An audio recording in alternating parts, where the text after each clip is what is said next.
Do you feel like debt collectors are taking over your life? Phone calls that leave you shaking, a credit score that feels like it's dragging your entire life down, or even the terrifying thought of being hauled into court. Now imagine flipping the script, turning their harassment into your victory. This year, you don't have to let debt collectors ruin your life.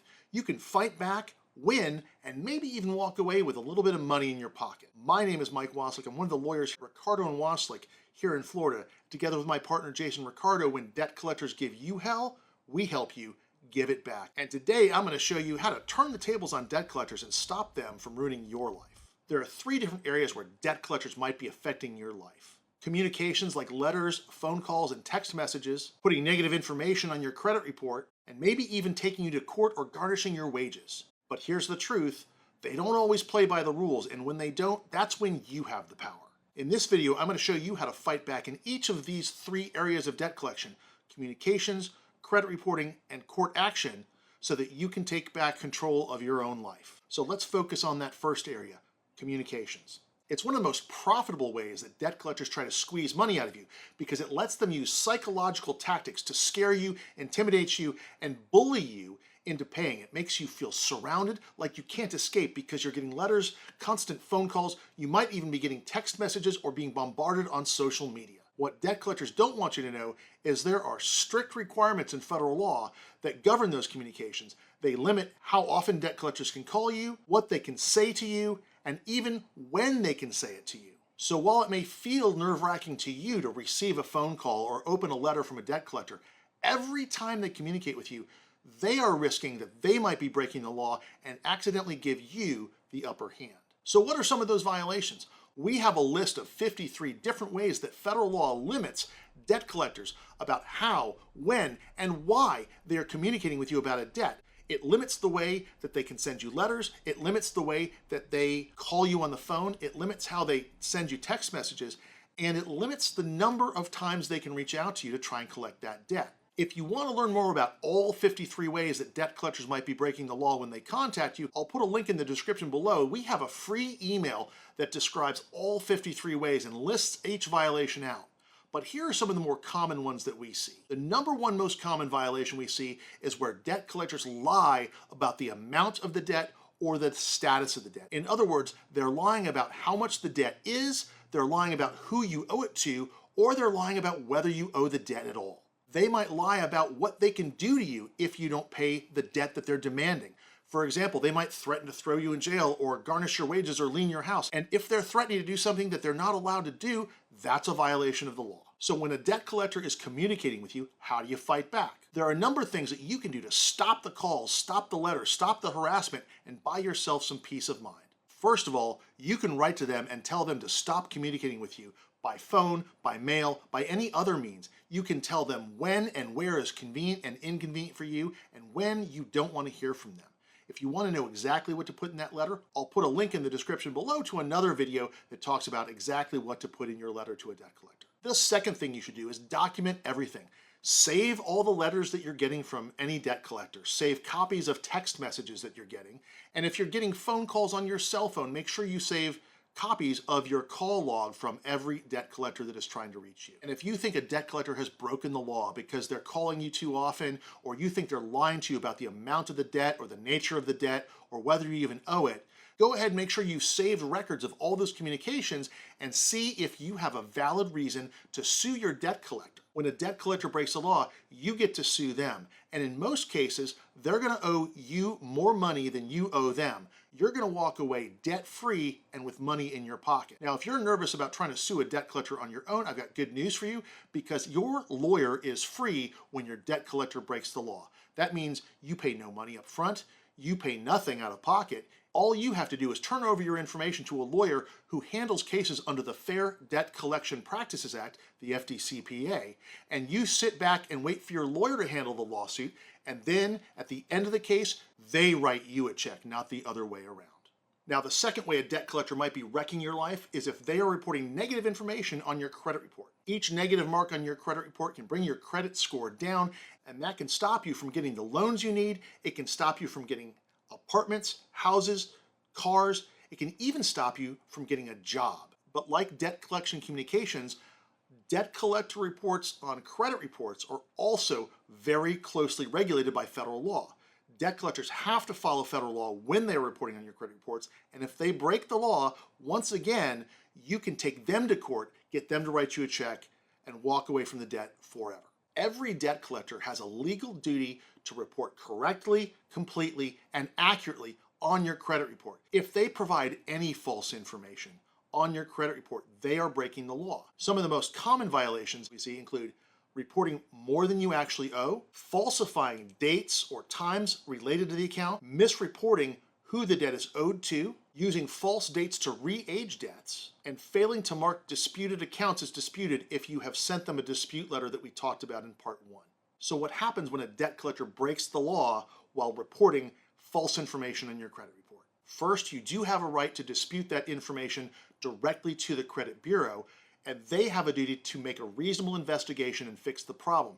If they don't, the credit bureaus themselves are on the hook for any violations that they failed to uncover with a reasonable investigation. And the debt collector themselves is directly liable, directly responsible for any false statements they make on your credit report.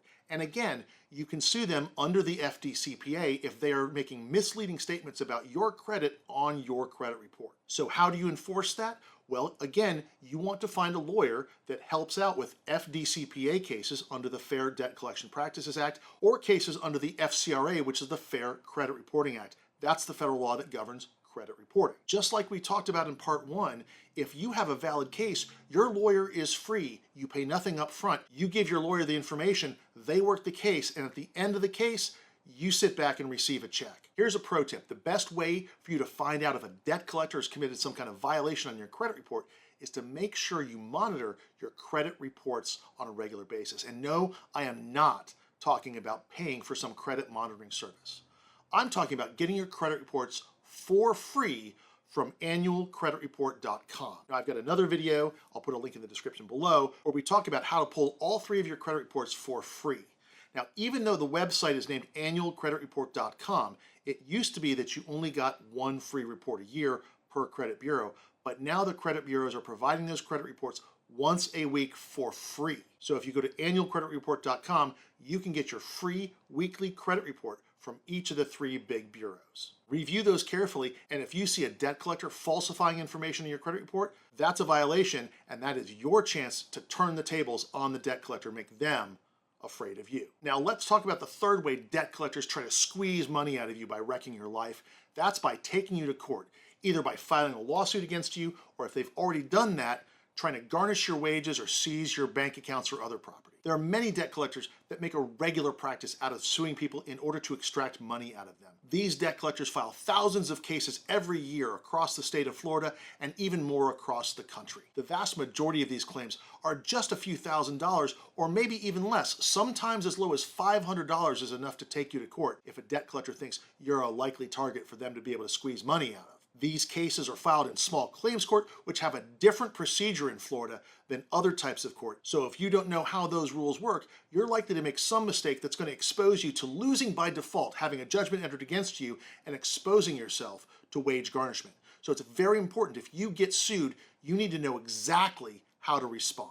Even though the idea of being hauled into court is a very scary idea for most people, it's sometimes the best thing that can happen to you, because that means there's a lawyer on the other side, somebody who had to evaluate the case, determine what it might be worth to them, and how much risk they're willing to undertake in order to get that judgment. If they decide you're too tough a target, it might be easier for you to negotiate a better result for yourself, maybe even getting the case thrown out entirely. I'm going to tell you in a minute how to make yourself the hardest target possible so that no debt collector wants to mess with you in a courtroom. Now, just like with communications and credit reporting, debt collectors who engage in court action also have to obey federal law that dictates the kinds of things they can and can't do, even in a courtroom. They have to give you fair notice of hearings.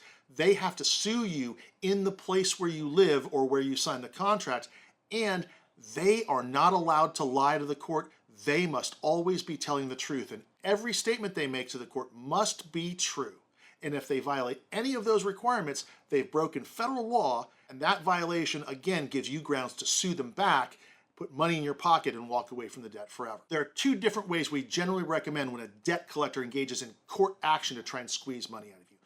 first is look for that violation. Find some way in which they're breaking the law. Filing a countersuit against a debt collector is one of the most powerful tools at your disposal to make debt collectors afraid of you, to make them run from you, and to drop little piles of cash along the way as you get to receive the money they owe you for when they've broken the law.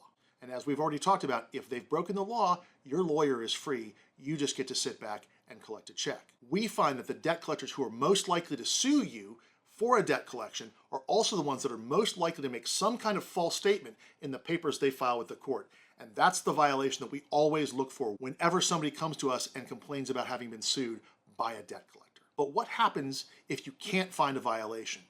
Well, then that's when you want to make yourself a hard target.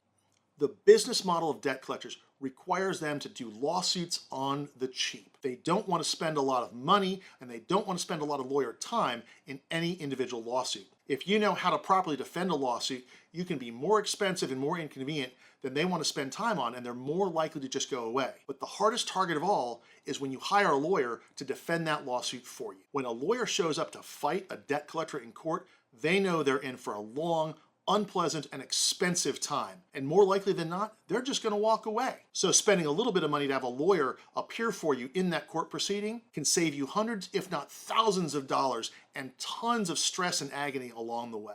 Now, if you're in Florida and you're wondering, has your debt collector broken the law? Have they engaged in illegal communications? Have they engaged in illegal credit reporting? Or have they tried to take you to court and you need help for that? Well, if you're in Florida, we want to talk to you right away.